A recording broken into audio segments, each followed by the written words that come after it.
We remain steadfast in our commitment in delivering local news that matters. Stories that inspire. Enriching the lives of Filipinos in the Philippines and across the globe. This is your GMA Regional TV. Buong puso para sa Pilipino.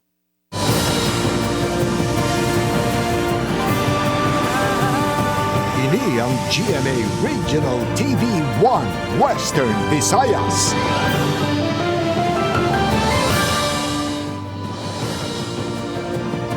Mayong hapon ini ang One Western Visayas, masaligan sa tsaran sang kamatuoran kag wala sang ginadampigan.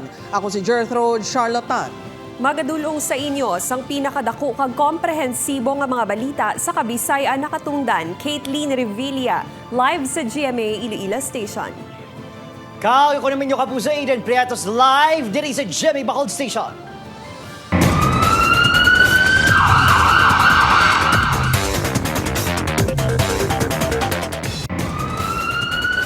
Mga kapuso sa distrito sang La Paz, tricycle driver na sapwan nga wala na sang kabuhi kag may pilas sa ulo. Si Kim Salinas nakatutok.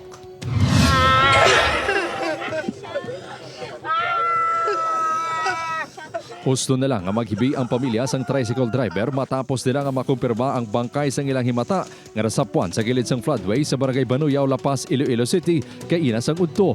Ginkilala ang biktima kay Ronnie Sufficiencia, residente sa Barangay MacArthur, La Paz. Sunod sa mga himata sini, alas 6 pa lang kaina sang aga sa nagbiyahe sang tricycle si Ronnie. Arap sa aga.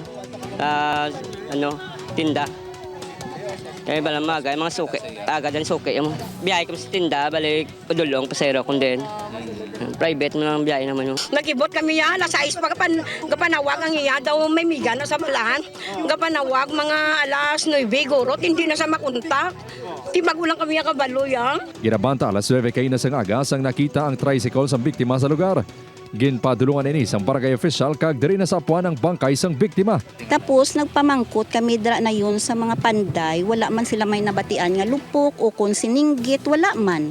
Amo lang na nagbalahuba nga may isa ka tawo nga nag-impuda nga may patay diri sa kilid sang floodway. Posible sino sa pamilya nga ginhold up si Ronnie bangod may suksok ini nga mga alahas kag may dala ini nga kwarta adlaw-adlaw. Siyempre, yung kabakal sa mga alas, siyempre, basahin ko ha. Ang sa kulintas yun na balaw, bisan ako kung may kulintas naman sa mga dako, mga milig siya sa mga lasya. Sa inisyal nga investigasyon sa kapulisan, ginalang tao nga ginlampusan ang biktima bangod sa batok kag kahoy nga na-recover sa lugar. Apang hindi pa matulid kung ano ang motibo sa krimen.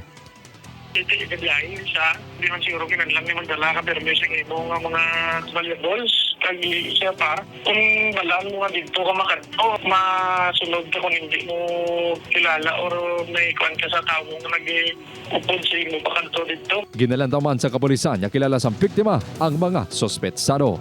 Upod kay Romel Porquia, Kim Salinas, One Western Visayas.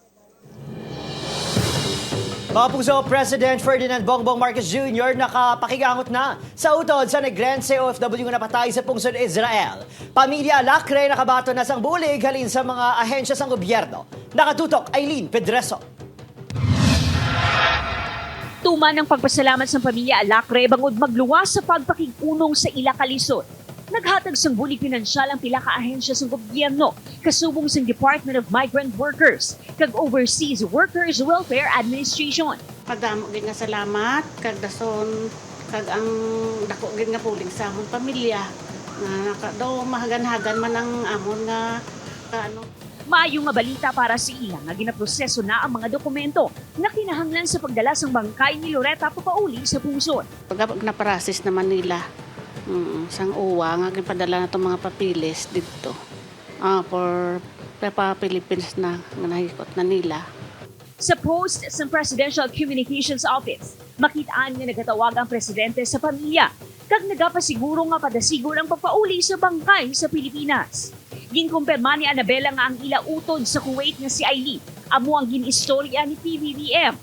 Nagpangayo man kuno sang bulig si Aileen nga makapauli ini sa Cadiz City. Ginahitso naman sa LGU ang preparasyon sa pagpauli sang bangkay kaghaya ni Loretta sa Balay Sini. We will also provide the food necessary or needed sa mga kaibigan and friends and whoever would like to attend the wake ni Loretta. Wala pa sang petsa na gihatag ang OWA kung saan posible ibiyahe ang Negrense OFW. Samtang nagpasalig naman si Senator Raffy Tulfo, chairperson sa Senate Committee on Migrant Workers, nga may nakahanda nga repatriation programs at livelihood plans para sa mga OFWs na magbalik sa Pilipinas. Talagang tumutulong ako sa mga OFW even before I became a senator. Ngayon, senator na ako and I'm the committee chairman ng DMW. Even more na kailangan ko talagang tumulong. Upod Keruel Banggoy, Aileen Pedraso, One Western Visayas. Pamilya sang OFW nga taga Maasin, Iloilo nga ginaaligar ginabdak sang grupo nga Hamas sa pungsod Israel nagapanawagan sang bulig. Ini ang gitutukan ni Zen Kilantang. Hindi mahimos si May sa sitwasyon sang iya magulang nga nagaobra sa Israel bangod tubtub subong, hindi gihapon nila ini makontak. Istorya sini ginpahibalo sila sang iya manghod nga si Mary June nga yaraman sa Israel nga gin-hostage sang grupo nga Hamas ang ilautod nga si Grace Prodigo Cabrera, 44 anyos kag tumandok sa barangay Burak, Maasin, Iloilo. Masobra na 4 ka tuig nga caregiver sa Israel si Grace. Oktubre 7 sang ginsulod sang Hamas ang balay nga ginaobrahan ni Grace sa Kibbutz Be'eri. Ginpahayag na nakuha sang grupo si Grace apang nakaluwas naman ang iya employer. Ginsulod man ang balay nga ginaobrahan ni Mary June sa kibbutz apang nakaluwas ini. Yara na ini sa isa ka hilway nga lugar. Mabagat sa daga. Ang ginaano ko lang ang mother ko. Siyempre, iba't nanay tanam mo. Ginakaya lang ni nanay. Ginalagayan na naman. Prayer lang, tapos hindi marapagtao ni Lord ka natin kung hindi natin kaya. Panawagan sang pamilya sa gobyerno nga buligan ang mga OFW nga naipit sa tensyon sa Israel. Gusto ko lang mag-apila lang daad ako nga. Hindi lang balak kita maglat kung kang result. Gusto ko daad nga, siyempre ang presidente natin mag-apila man sa mga Hamas nga. Hindi lang dapat tandagan ang mga Pinoy. Kaya siyempre, wala matanda ti labat ka naipit latanda ka sa conflict ang Israel kag ang Palestinian. Ginpahayag naman sang Maasin LGU nga nakigaangot na sila sa embahada sang Israel agud makumpirma ang status ni Grace. Nag-coordinate kita sa makilala naton kung to validate nga ginkuha naton ngalan niya sa embahada dito, may mga friends magkita kag it was confirmed that ang ngalan niya didto gid sa listing nga nadala sang nga hostages sa mga Hamas. Oo. So amo na ang subong I instructed my PISO kag DSWD to coordinate with the regional office diri sang OWA kag DFA. Sa piyak sinigin pahayag sang OWA Region 6 nga hindi pa sila makahatag sang opisyal nga statement angot sa ginapahayag missing nga OFW bungod padayon pang pagkuha nila sang dugang nga impormasyon. May 62 na ka mga OFW nga nalista ang Maasin LGU nga nagatrabaho sa Israel. Padayon ang pagpakigangot sang LGU sa ila kag sa ila pamilya agud masiguro ang ila kahimtangan. Upod kay Cirilo Randuque, Zen Kilantang, One Western Visayas.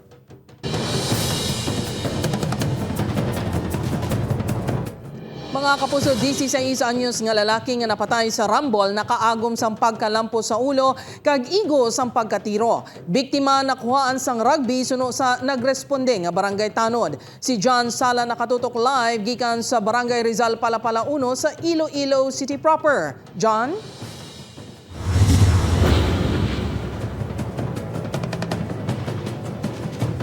Padayon subong ang panawagan sang hustisya sang pamilya sang 16 anyos nga solterito nga napatay sa nagluntad nga rambol diri sa Barangay Rizal Palapala 1.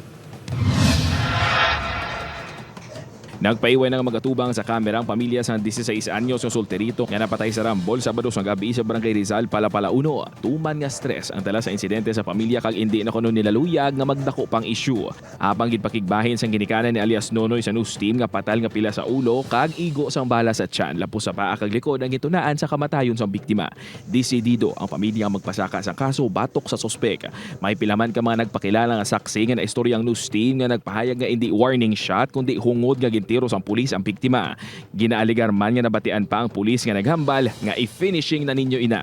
Sa pagpangusisa sa news team, ginkilala ini kay Police Master Sergeant Dansoy Sirudo. Nagpaiway na nga magatubang sa kamerang asawa sang pulis apang suno sa iya, ginapulihan kastigo ang biktima antes pamagwa sa balayang iyabana. Manumduman nga santo sa investigasyon sa kapulisan may nagluntad nga kinagamo sa tunga sang grupo ni alias Nonoy kag grupo man sa mga pamatanon. Sa atubang sang balay sang pulis nagluntad ang rambol. Ginako man sang pulis nga nag-warning shot iniagud mauntat ng pagkastigo sa biktima. Ginpahayag man sang Chief Tanod sang Barangay Palapala 1 nga nakuha nila sang rugbing biktima sang nagresponde sa kinagamo. Rugby sa bulsa. Amula na tapos may lang kami sa kutsilyo kami nakalaba sa baybay pagresponde namin. Mabuot kag hindi mapintas nga pulis ang ginatudlo suspect base sa pagkilala sa iya ni De Patillo. Bangon sa natabo hugot nga ginapatuman sa karon sa Barangay Palapala 1 kag 2 ang curfew for minors. Pag alas 10 kaya lugi kami diya.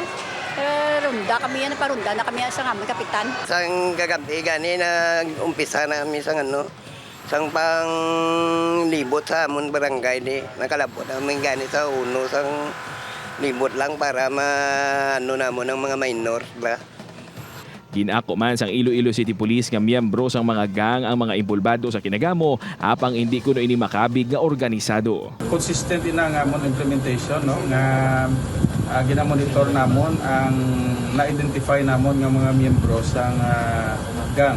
No, actually hindi na sila yung mga gang nga may structure. Mga ginhambalan naton nga gang because kilala sila sa mga pangalan sa ilang grupo.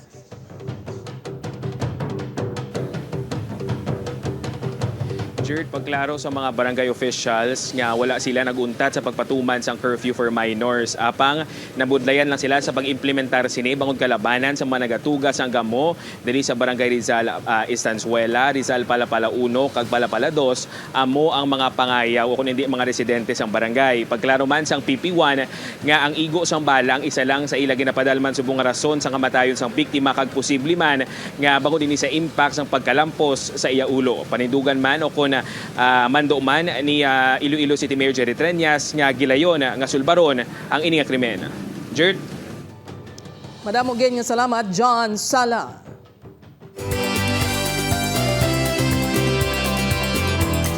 Mga puso sa Bacolod City naman, tourism management student ginkoronahan bilang Miss Bacolod Mascara 2023. Kompetisyon kagabi nangin makahalawat-hawat. Bao nga ayhan. Yaring balita ang aton gintutukan. Halin sa New York-inspired production number. Swimwear ala K-pop. Kagaw nga European ang dating. Kasubongan ng In-Tour of the World ang Grand Coronation Night sa Miss Bacolod Mascara 2023 sa US Ellis Coliseum kagabi, kung sa diin nagpasundayag ang 15 kamaanyag ng mga kandidata. Apang, sa tungasang grandiosong kahiwatan, naging makahalawat-hawat pa ang announcements ng top 5 sang nag-alasive Harvey moment, ang host kaglain niya kandidata ang nalawag.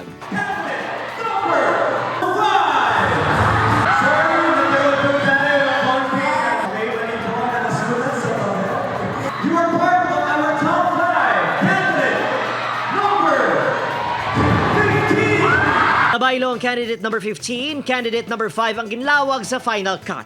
Apang sa ulihi, gininsakto ang paglawag. Kag si candidate number 15 ang lakip sa top 5. Siya man ang ginkoronahan.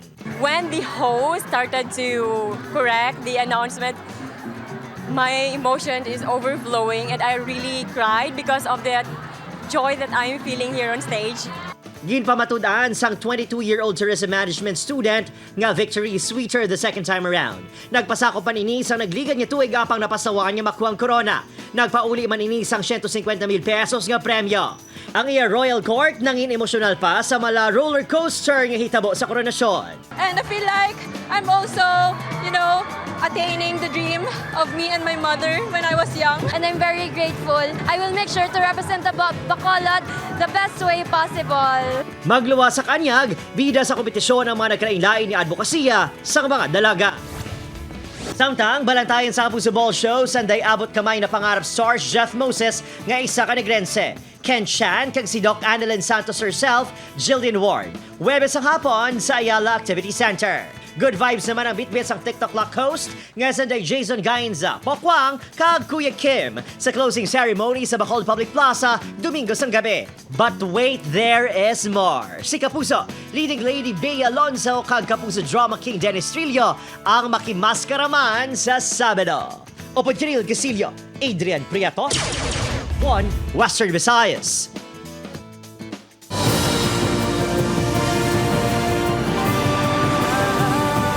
Ini ang GMA Regional TV 1 Western Visayas.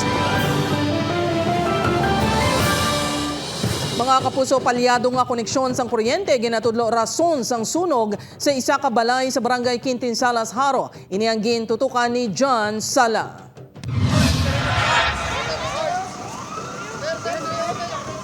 Napuwag ang mga residente sa barangay Quintin Salas, Haro matapos makita ng madamol kag maitom nga aso pasado alas 8 kaina sang aga. Ginala mo nagali sang kalayong balay sang pamilya Bacolod. Maswerte nga nakagwa sa balay ang mga miyembro sang pamilya ila binagyan ng senior citizen nga amay antes paman gitupok sang kalayo ang ila balay. Suno sa mga nakasaksi, madasig ang ginlamon sang kalayo ang balay. Dasig lang gidya yan, nag-ano gidya ang ano. Tigay ka pa ma. Mga pila ka minuto, salita ng sugod biyang kalayo. Why gani ko kakwa na ba kita ko yan, nag-ulbo niya ang kalayo ya. Gintinguan pa ni Rosalie nga makuha ang mga dokumento sa ila balay apang tuman nakadako ang kalayo. May paso pagani ini sa iya kamot.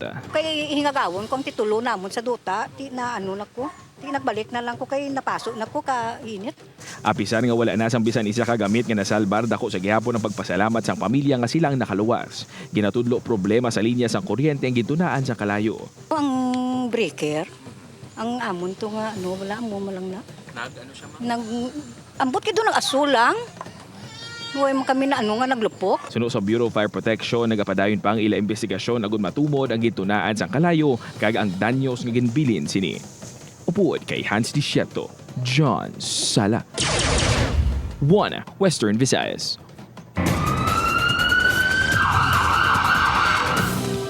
Mga puso sa Negros Occidental naman, mga nagpasakas ang kaso batok sa duha ka mga ginatudlo ibolbado sa PNP recruitment scam, naglabot na sa 16.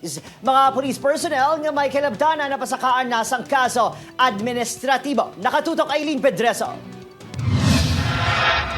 Nagapabilin nga bukas ang kapulisan sa dugang pa nga mga biktima sa PNP recruitment scam nga luyag magpasakas ang kaso kag nagpasalig nga handa sila magbulig sa mga ini.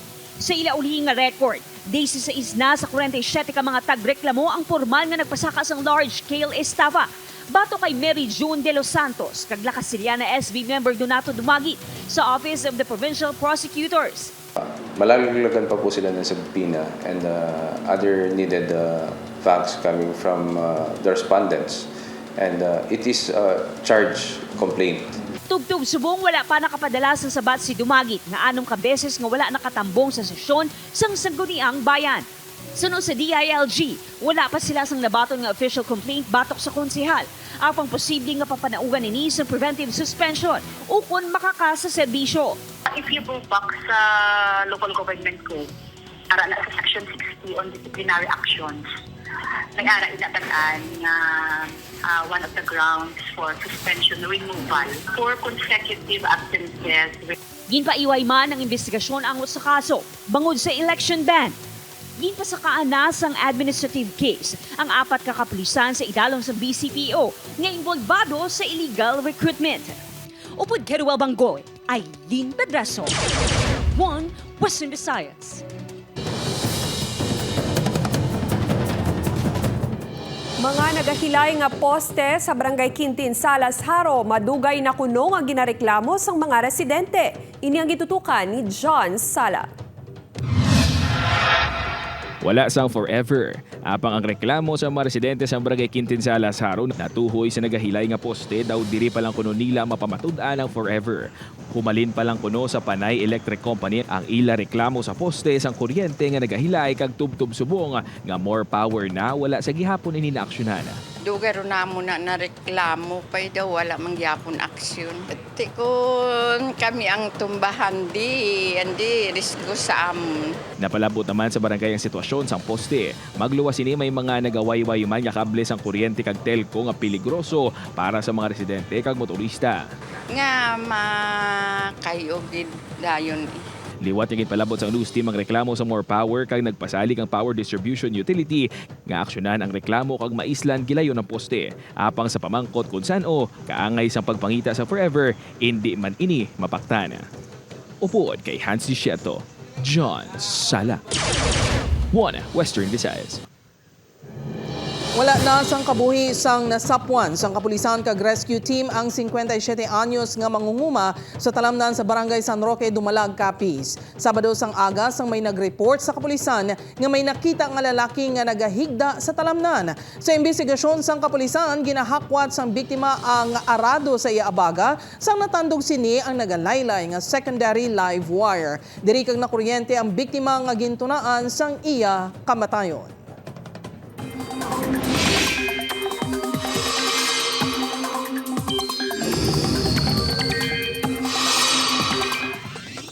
Mga kapuso, wala na sang trough o kun extension sang malain nga tiyempo nga nagaapekto sa anuman nga bahin sang pungsod apang may tsansa sa gihapon sang pag-ulan sa pila ka mga lugar.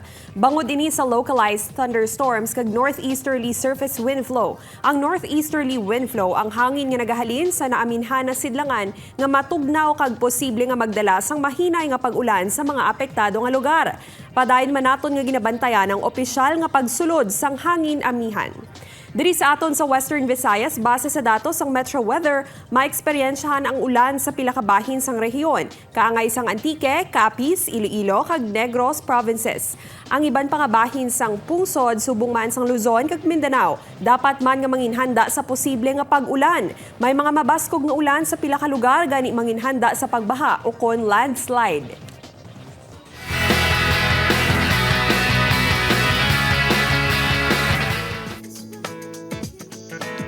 Gin-reveal ni Bea Alonzo ang aksidente sining natampa for real ang co-star sa Love Before Sunrise nga si Dennis Trillo. Aminado ni nga tuman kabaskog sang tampa bangon nila ini sa emosyon bangon sa scenes nila sa series. Nagsorry ni ang actress sa co-star. Ginkilig ang fans sa video ni Jillian Ward Gagan Chan nga nag-bonding sa swing with music pa nga Baby Now That I Found You. Ang caption ni Ken sa IG post, ginkakilig man sa netizens. #excited ang kilig ang Barda fans sa latest post sa Sparkle GMA Center kung sa rin makita ng own travel ang maging sino ka man stars, Barbie Fortes at David Licauco. Ang clue sa fans, may special project ang Barda. Samtang yari naman ang mga eksena nga di mo dapat mamiss sa maging sino ka man. Ang kabuhin ni Monique mabutang sa ital-ital. Ano ba lang himo ni di nga good siya ang maprotektahan? Sino ba lang ang pangayuan nila sa bulig? Inakagiban pa nga maaksyon ng mga eksena ang bantayan sa maging sino ka man. Sa GMA Telebabad pagkatapos ng 24 oras.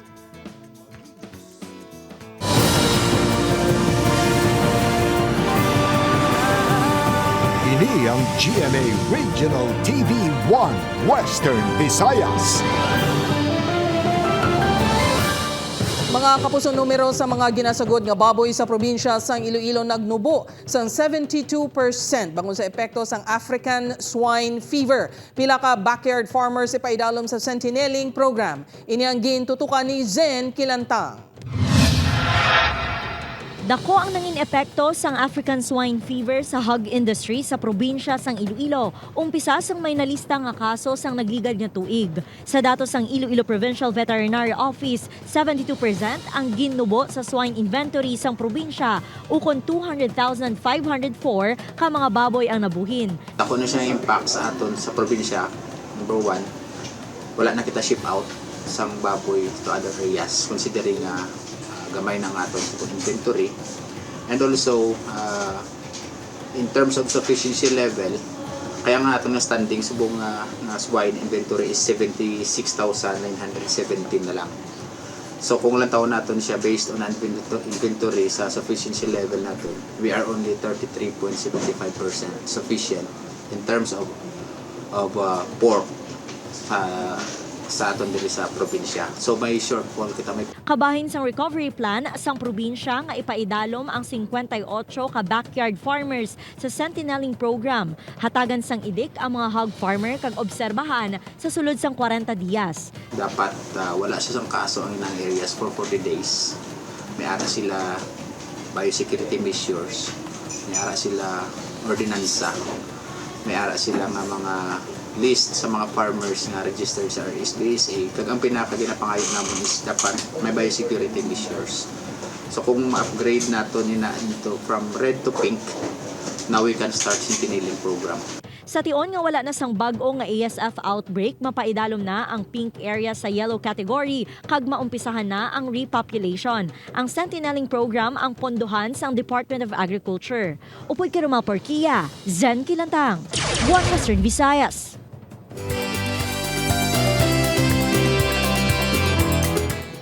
Bacolod LGU, nagalaom nga magadalasang bilyones pesos ng income ang Mascara Festival sa bunga tuig. Pagpaindis-indis sa mga barangay sa Electric Mascara Showdown kag Street Dance kag arena competition mangin mas ing grande. Yaring balita ang aton gintutukan. Ginapaabot sa Bacolod LGU nga mas mangindako ang income sa Mascara Festival 2023 kung ipaanggid sang 2022 base sa numero sang bag-o nga condominium sa iban pa nga tourism establishment nga duga nga natukod sa syudad. Sa unang semana pa lang sa kahiwatan sa LGU, masobra 2 bilyones pesos na ang na-record nga saka sa lokal ekonomiya kag lauman pa nga magtaas sa highlights. Sang 2022, kapin 2 bilyones pesos ang kita base sa tourism receipts, halin sa hotels, mga puerto airport kag iban pa nga accommodation venues. Pero kung ilakip ang kita sang underground economy, magalabot sa 5 billion pesos ang income sang kahiwatan gikan sa masobra 150,000 katurista. I'm almost sure that October is the highest tourist visits. Ang visitors nga gaabot sa Bacolod, pinakadamo gid ang October. And this is the time where mga hotels kag restaurants nilipay gid. Samtang lauman ang mas grande kag mas mainit ka performances sa rin sa pulo ka mga barangay nga magasambuha para sa street dance and arena competition sa Paglaom Sports Complex sa Domingo. Ang defending champion nga Barangay Granada aminado nga pressured pero handa na. Tutukan gid nila ang ilang kay nag-less ang dancers, so ang mga dancers sa ibang nga barangay so nag-combine sa iban, so kita ko man ang mga potential sa mga barangay subong nga competing group nga nami ila dancers nagdugang kay may napulo man nga magapasakop sa Electric Mascara Dance Off and Float Competition. Ang dance artist si Bob Ian Roa target nga malapawan ang performance ng 2022 champion nga Barangay 17. Isa pa do gina-enjoy lang ginamon sa mga Mascara Festival. So isa lang man bala mo na chill for the best results. Kadungan sang back-to-back nga mga aktibidad sa festival, masobra 1,000 ka mga kaprisan ang nakadeploy sa syudad. Agud masiguro nga mangin malinaw ang selebrasyon. Hugot man nga ginabantayan ang mga puerto kung saan posible pagyon ang mga kontrabando kag Cebu. Opo, Cheryl Casillo, Adrian Prietos, One Western Visayas.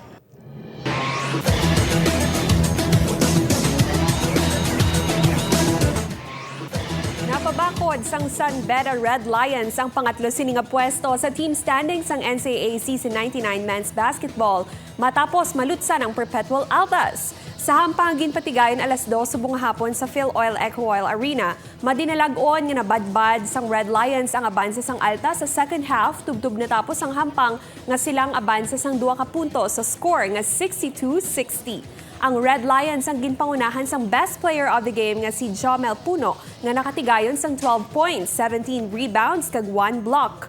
Samtang sa sininga mga tinion, padayon pang hampang sa tunga sang LPU Pirates kag Letran Knights. Bantayan naman alas 2 buwas sa hapon ang Sambua sa tunga sang Arellano Chiefs kag Mapua Cardinals. Ini ang pagasundan sang enkwentro hanay sang San Sebastian Golden Stags kag Letran Knights. Ang hinampang sa NCAA Men's Basketball ang malantaw kada Martes, Miyerkules, Biyernes, Sabado kag Domingo sa GTV kag sa live streaming sang NCAA Philippines Facebook page. Mga kapuso, ginkilala sang Galing Pook Awards ang programa sa Zero Open Defecation sang Iloilo Provincial Government. Ang nasambit nga kampanya ang ginaduso sang probinsya agud maghatag sang mas maayo nga healthcare services kag sanitation program sa Pumuluyo. Tinutuyo sini nga tanan nga panimalay ang may kaugalingon na nga banyo agud matap na ang kontaminasyon sang tubig nga mahimo magresulta sa nagkalain-lain nga sakit kaangay sang typhoid, hepatitis, diarrhea, amoebiasis kag iban pa. Ang Galing Pook Award ang isa ka programa nga nagahatag pasidungog sa inisyatibo sa mga LGU sa pungsod. Mga kapuso, mahimo nyo malantaw ang ini nga episode sa GMA Regional TV official website www.gmaregionaltv.com. Pwede man magbisita kag i-click ang subscribe button sa GMA Regional TV official YouTube channel para sa mga updated nga balita. Mga kapuso, 69 days na lang, Pasko na. Sa aton mga puso, diri sa Western Visayas, sa subong man sa aton mga puso abroad, madamo nga salamat sa pagtutok. Ako si Adrian Prietos. Kapuso, mag-isa kita kagibaloon ng mga balita tungod Local News Matters. Ako si Caitlin Revilla. Kag ako si Gertrude Charlatan, ini ang One Western Visayas, bugos nga puwersa para sa mas dako nga misyon kag mas masangkad nga serbisyo sa pungsod.